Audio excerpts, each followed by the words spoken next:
सुप्रभात छात्रों। भारतीय विद्या मंदिर के इस आधिकारिक यूट्यूब चैनल पर मैं मनीष चंद्रा आपका स्वागत करता हूं। आशा है कि यह चैनल आपके लिए उपयोगी साबित होगा। तो जिन लोगों ने अभी तक चैनल को सब्सक्राइब नहीं किया है वो चैनल को सब्सक्राइब कर लेंगे। और चूँकि ये पहला वीडियो है तो आप इस वीडियो को देखने के बाद अपनी राय से हमें अवगत कराएंगे कि अगले वीडियो में आप किस विषय के ऊपर जानकारी चाहते हैं। साथ ही अगर आपके कोई सुझाव हों पढ़ाने के तरीके के बारे में तो वो भी हमें देंगे। आपके सुझाव के अनुरूप हम समय समय पर और बेहतर करने का प्रयास करेंगे। तो आज की इस वीडियो में सबसे पहले हम भारत एक सामान्य भौगोलिक परिचय विषय पर चर्चा करने वाले हैं, जो भूगोल के विद्यार्थियों के लिए या वैसे भी सामान्य अध्ययन की जो तैयारी होती है उसमें बिल्कुल मूलभूत और महत्वपूर्ण विषय है। हम बिल्कुल बेसिक से शुरुआत करेंगे, आगे जो है एडवांस लेवल पर हम बात करेंगे, लेकिन आज जो है बिल्कुल बेसिक से शुरुआत करते हैं ताकि आपको भी समझने में आसानी हो। सबसे पहले जब हम भारत की बात करते हैं, भौगोलिक परिचय को जानने का प्रयास करते हैं, तो हम भारत की अवस्थिति को समझने का प्रयास करते हैं। अवस्थिति का अर्थ ये है कि भारत जो है वह विश्व मानचित्र में कहाँ है, दुनिया के नक्शे में भारत कहाँ मौजूद है। इसके अलावा एक अन्य पहलू भी है इसका कि भारत एशिया के मानचित्र में कहाँ पे है, यानी एशिया में भारत कहाँ आता है। ये भी भारत की जब अवस्थिति को हम समझने का प्रयास करेंगे तो हमें देखना होगा। आप इस तस्वीर को देखें, ये विश्व का मानचित्र है और इस मानचित्र को अगर आप ध्यान से देखेंगे तो आपको ये बीचों बीच जो है जो एक रेखा नज़र आ रही है, लैटिट्यूड 0 डिग्री, ये विश्व को दो भागों में विभाजित करने वाली रेखा है अक्षांशीय दृष्टि से। वहीं जो ग्लोब के ऊपर आप देख पा रहे हैं बीचों बीच 0 डिग्री ऊपर से नीचे की तरफ आती हुई रेखा, वो लॉन्गिट्यूड है अर्थात देशांतर रेखा है। और जो 0 डिग्री है आप उस पर विशेष ध्यान देंगे, क्योंकि 0 डिग्री जो है उसके पूर्व या उसके पश्चिम भारत कहाँ है ये आपको समझना होगा। तो अक्षांशीय और देशांतरीय दोनों दृष्टि से हम जब देखेंगे तो भारत के लोकेशन को हम समझ पाएंगे। अगर आपने इस मैप को ध्यान से देखा है तो आप इस बात को समझ पा रहे होंगे कि भारत का अक्षांशीय विस्तार जो है वो 8 डिग्री 4 मिनट उत्तरी अक्षांश से 37 डिग्री 6 मिनट उत्तरी अक्षांश तक है। वहीं देशांतरीय विस्तार की बात करें तो यह 68 डिग्री 7 मिनट पूर्व से 97 डिग्री 25 मिनट पूर्वी देशांतर तक है। इस तरह भारत जो है विश्व के मानचित्र में उत्तर पूर्व में आता है। तो ये जो है भारत की अवस्थिति हो गई कि विश्व मानचित्र में हम कहाँ हैं, उत्तर पूर्व में हैं। अब अगर एशिया में हमारी अवस्थिति की बात की जाए कि भारत एशिया में कहाँ है, तो ये आप मैप देख पा रहे हैं, ये एशिया का मैप है। ये जो आप ग्लोब देख रहे हैं इसमें जो कलर है इसमें दर्शाया गया है एशिया को जी। तो ये एशिया का जो मैप आप देख पा रहे हैं, इसमें भारत को देखिए, भारत बिल्कुल नीचे की तरफ आपको नज़र आ रहा है, यानी दक्षिण में, साउथ में। तो एशिया की अगर बात की जाए तो भारत दक्षिण में है और विश्व की बात की जाए तो उत्तर पूर्व में है। तो ये है भारत की अवस्थिति, ये बिल्कुल स्पष्ट हो चुका है। अब हम क्षेत्रफल को देखते हैं। तो भारत का कुल क्षेत्रफल 32,87,263 वर्ग किलोमीटर है। एक बार फिर से ध्यान दें, 32,87,263 वर्ग किलोमीटर भारत का कुल क्षेत्रफल है और भारत विश्व का 7वां सबसे बड़ा देश है। अगर उत्तर से दक्षिण भारत के विस्तार की बात की जाए तो यह लगभग 3,214 किलोमीटर और पूर्व से पश्चिम विस्तार लगभग 2,933 किलोमीटर है। ये मैप पे आप देख पा रहे होंगे। भारत का मानक समय, देखिए प्रत्येक देश का अपना एक स्टैंडर्ड टाइम होता है और वैसे अगर देखा जाए वैश्विक स्तर पे तो ये समय का निर्धारण कहाँ से होता है, 0 डिग्री जो लॉन्गिट्यूड है वहाँ से समय का निर्धारण होता है और वो कहाँ से गुजरती है, वो रेखा ग्रीनविच से। ग्रीनविच इंग्लैंड में है। भारत का जो मानक समय रेखा है वो 82 डिग्री 30 मिनट पूर्व देशांतर पर आधारित है। और आपने पढ़ा होगा कि 1 डिग्री देशांतर बदलने पर 4 मिनट का अंतर आता है।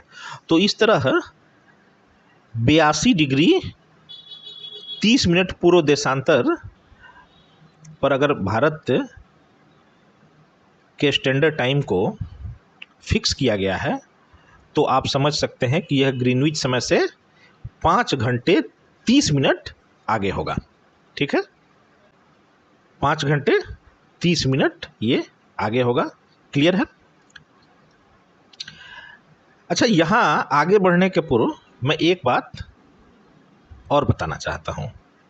देखिए, आप में से बहुत से लोगों के मन में ये भी एक सवाल आ रहा होगा कि आखिर ये 82 डिग्री 30 मिनट पर ही भारत की मानक समय रेखा को क्यों रखा गया, यानी जो इंडियन स्टैंडर्ड टाइम है वो 82 डिग्री 30 मिनट पर क्यों है। तो देखिए, इसके पीछे एक वजह है। आप भारत के देशांतरीय विस्तार को देखें। एक तरफ 68 डिग्री 7 मिनट और दूसरी तरफ 97 डिग्री 25 मिनट, अर्थात गुजरात और अरुणाचल, ये जो आप देख पा रहे हैं 68 डिग्री 7 मिनट, ये कहाँ है, यह गुजरात में है। और जो 97 डिग्री 25 मिनट आप देख पा रहे हैं वो हमने अरुणाचल का क्षेत्र लिया है। अब इन दोनों के बीच में 2 घंटे का अंतर है। चूंकि इन दोनों के बीच में जो देशांतरीय अंतर है उसको अगर आप 4 मिनट से गुना करके देखेंगे तो लगभग 2 घंटे का अंतराल होता है। तो हमने दोनों के बीच का जो देशांतर है वह चुना है ताकि भारत का जो मानक समय है वो बहुत ज़्यादा अंतर न हो, चाहे आप गुजरात की तरफ से देखें चाहे अरुणाचल की तरफ से देखें। तो इसलिए हमने क्या चुना है, Indian standard time 82 degree 30 minute के आधार पर चुन लिया। चलिए अब हम आगे बढ़ते हैं।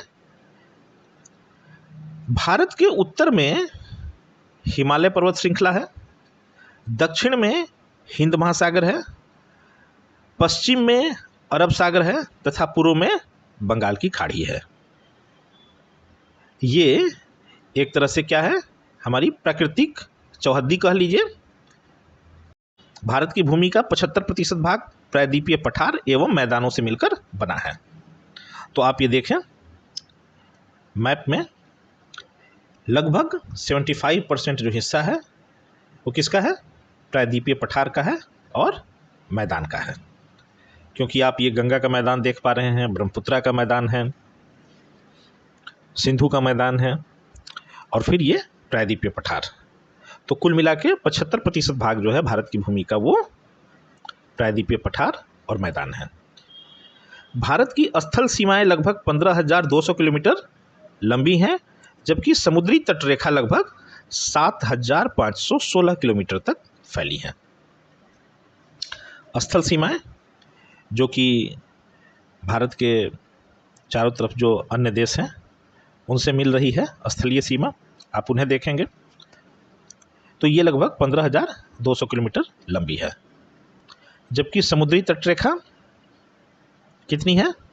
7,516 किलोमीटर। भारत की सीमाएं 6 देशों से लगती हैं, पाकिस्तान, चीन, नेपाल, भूटान, बांग्लादेश और म्यांमार।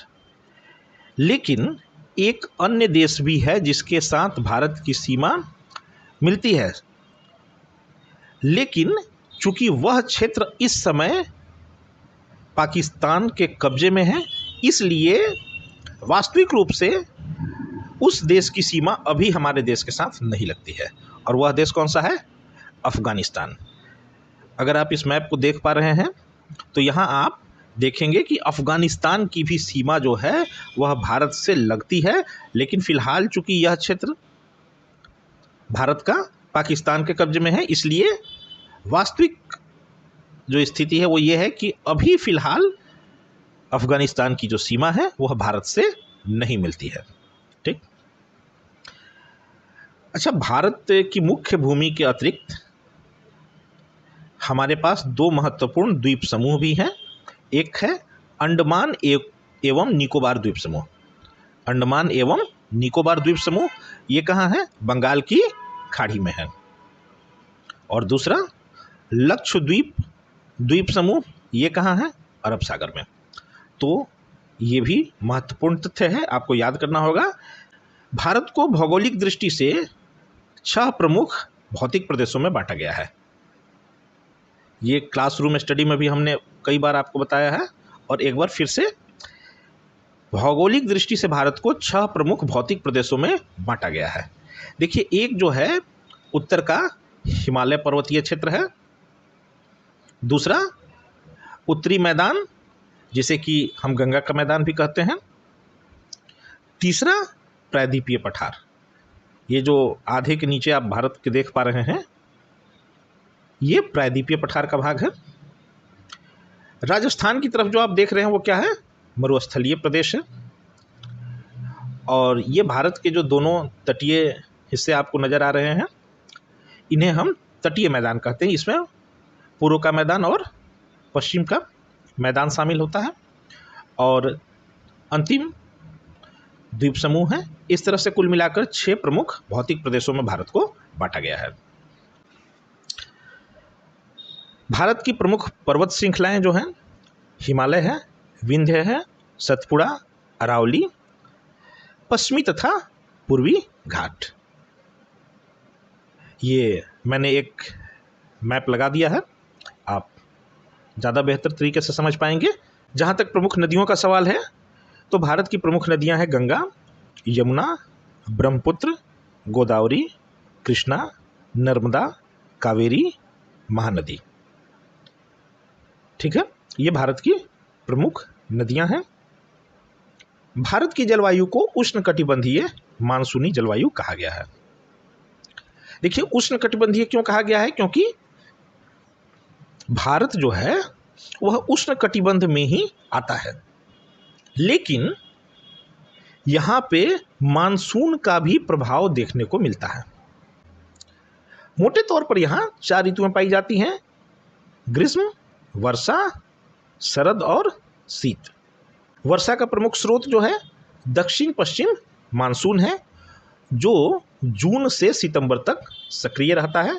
इस दौरान भारत में ज़बरदस्त बारिश होती है।